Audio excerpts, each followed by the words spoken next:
नमस्कार मित्रांनो, आजच्या या व्हिडिओमध्ये आपण आदिवासी विकास विभागामार्फत जी ऑनलाईन जाहिरात आलेली होती, तर त्यांच्यात त्या ठिकाणी एस टी कॅटेगरीसाठी ज्या वॅकन्सी होत्या, जागा होत्या, तर आलेल्या नव्हत्या. तर या ठिकाणी जी सुधारित जाहिरात आहे तर ती आलेली आहे. तर आता आपण एस टी कॅटेगरीसाठी पण या ठिकाणी ज्या जागा आहेत तर त्या घेऊन आलेल्या आहे.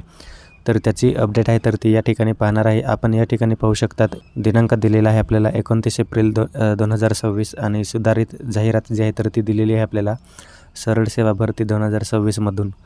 तर या ठिकाणी आपण पाहू शकतो 416 ज्या चौकीदार जागा आहे तर त्यांच्यासाठी 27 तारखेला जी जाहिरात आहे, नोटिफिकेशन आहे तर ती आलेली होती.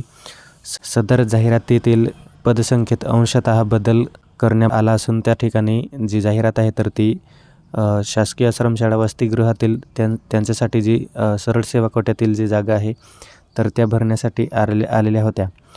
तर या ठिकाणी जी सुधारित डेट आहे 6 मे 2026 ते 27 मे 2026 पर्यंत नवीन जे ऑनलाईन अर्ज आहे तर ते आपण करू शकणार आहे.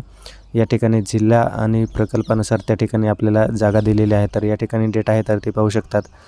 6 मे 2026 पासून संध्याकाळी 3 वाजेपासून ज्या ॲप्लिकेशन आहे तर ते आपण ऑनलाईन करू शकणार आहे 27 मे 2026 पर्यंत. या ठिकाणी बरेच जे बदल आहे तर ते करण्यात आलेले आहे. या ठिकाणी आपल्याला जागा वगैरे दिलेली आहे तर त्या संपूर्ण जागा आपण त्या ठिकाणी चेकआउट करू शकतो आणि जी वेबसाईट आहे ऑफिशियल वेबसाईटला आपल्याला जी माहिती आहे तर ती दिली जाणार आहे.